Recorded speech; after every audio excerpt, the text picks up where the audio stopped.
welcome back to my channel. I hope you are having a great day. I'm having a great day. It is beautifully rainy here today, but we need the rain as well. So I'm a part of a social media group that is Dave Ramsey follower-esque, and someone posted a question that I thought was a really good question. The question, and I paraphrase, is, I know what Dave says about the debt snowball, paying off your smallest balance to your largest balance in that order. However, I have a couple debts or cards that have a 0% interest right now. And once that introductory period is up, we'll start charging interest. Should I prioritize those?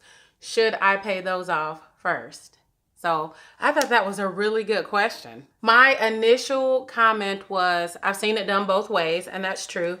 I definitely know the debt snowball method and have seen people stick to that no matter what. But then I've also seen the prioritization go to whichever interest is about to hit next. So I'd seen it both ways, and I did reiterate that Dave's plan is for small wins, and you'll have more money to put towards the larger debts later. I thought it was just a very interesting question, and I wanted to ask you, what would you do?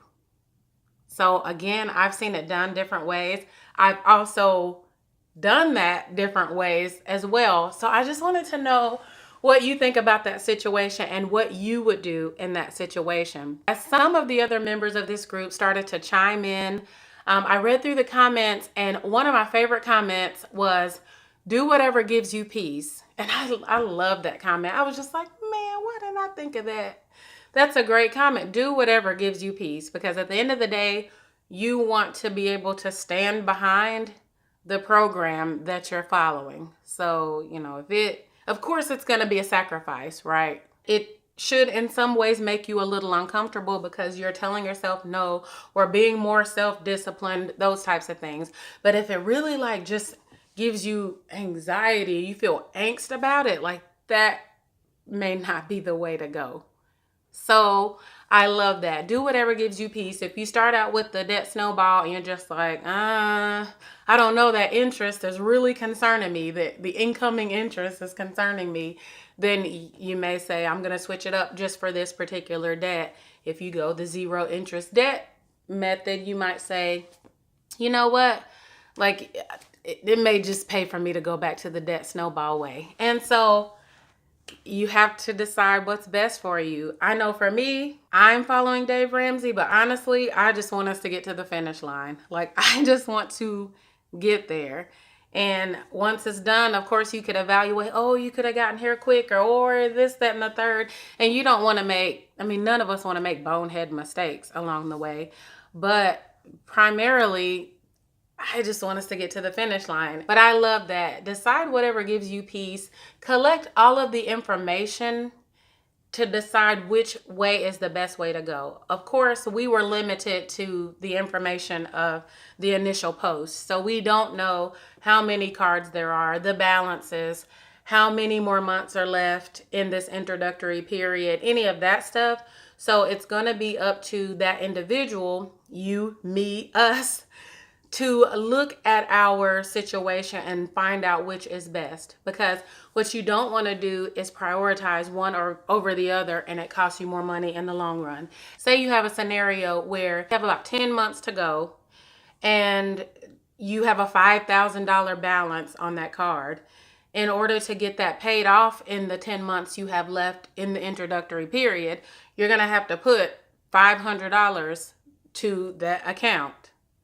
In the meantime, you may have put that account in priority over something that over those 10 months is going to charge you $800. So, you just really kind of want to weigh which one gives you the most benefit. Also, she mentioned something that I decided to close the blinds. So she mentioned something that kind of piqued my curiosity. And she said that one of the cards that she was working on had an 18-month interest period, 0 interest period, or like 15 months or something like that. And it made me think like they're that long. Like I had seen 12 months, I think maybe 15 months, but I want to say she said like 18 months or something like that. So I started doing a little research because I don't think there's never too much to learn about things like this. And I found that there were two different like zero interest introductory programs. And I never knew that. The first one is the one I'm most familiar with, and that's deferred interest. So you sign up for a card, it has 0% interest on purchases, transfers, advances for 15 months. And after the 15-month period, all of the interest from the purchase date of all of those purchases, if you don't pay it off in full, will get like tacked onto your bill like in one lump sum. So like there's the deferred interest method. And then there's another method that I knew nothing about. And that was zero interest, say for 15 months, on all of the purchases, advances, balance transfers. And then after 15 months, interest begins. So they don't go back and tack on all the interest for those first 15 months. The interest just starts up from there. And so I didn't even know about that second method. So again, that's another thing to keep in mind. Again, because if you're kind of like in fear of interest hitting from 15 months of purchases, I mean, yeah, like that's a real concern. But if the interest starts up at that point, then that may be something different. That may be a different means to prioritize something. Either way, you want to get it done. And so when I think about it, of course, I'm following Dave Ramsey's plan, but I see the benefit in transferring debts to lower interest rate or no interest rate cards. I totally see that. You know how I feel about interest. Okay. And if I could cut interest, and I know that Dave's plan doesn't consider interest rate, things like that, but out of my peripheral, I see those interest rates hit every month. And that bothers me sometimes because I am tired of giving up that free money. So I totally understand the benefit of being able to save yourself the interest payments so you can get out of debt faster. Now, sometimes I'll even do that. I don't go get new cards just because I don't want to have to keep up with that. And I'm trying to get out of debt and get this done, and I don't want to deal with another card and all that stuff. No shame on anybody who does. That's just, I don't want to really do it that way. But what I do is, say I take my TD. If you see my debt snowball updates, you know I have a card that's a TD card.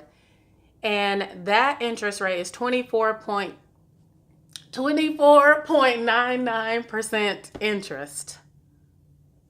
And my state employees credit union, which is through the bank, it's a credit union, has a 10% interest rate on that card and has no balance transfer fee or anything like that. So every once in a while, once I pay that down and I have about $500 room in that account, sometimes I will move $500 over from the TD to the state employees credit union just to give myself that 14.99% reprieve on interest. And so I totally understand how that helps.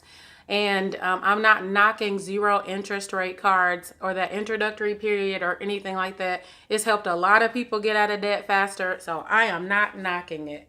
I have tried it, and I can just only say what has and has not worked for me. Debt, no matter where you put it, is debt. I feel like it delays responsibility.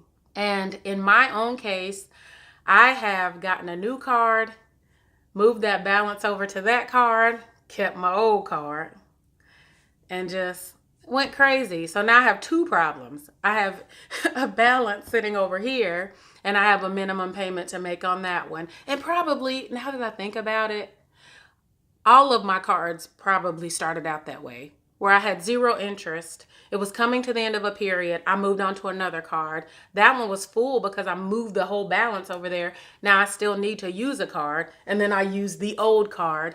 My old balance is sitting on the new card full, and I'm using my old card getting charged interest. And so like it delays responsibility, and I think that it delays debt freedom unless you have a strategy. Unless you say, okay, I'm moving this to that account. I'm not using my old card. I'm destroying it, cutting it up, whatever. I am paying off that account. So I have 15 months. I'm dividing the balance by those 15 months, and that's the payment I'm making. And, no excuses. I'm getting that done. Then if you have a strategy, that may work for you. That's not what I did, so it didn't work for me.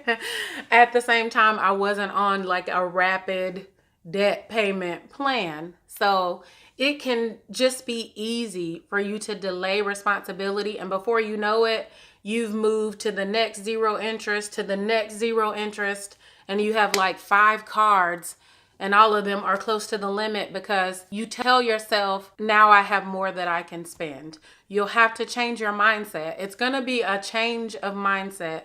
It's going to be a disciplining that needs to happen in order for it to work according to that plan. So again, I know what I would do, I think, because I'm human and I'm thinking about the interest that I get charged now, and I understand it and everything.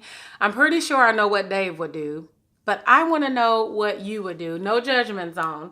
Like, I'm just interested to see like how you would manage that. Like, if you knew that it wouldn't terribly affect your debt snowball, would you switch to doing something like that? As much as I dislike interest, like, I really don't know. Like, I gave the advice that I gave for consideration, but I mean, I'm working with a 24.99% interest rate as well. And I know what, it's just, what would you do? Let me know in the comments. If you like this video, give it a thumbs up. Thank you to my subscribers and frequent listeners and watchers. I love you. I hope you have a great day, and I'll see you next time. Bye.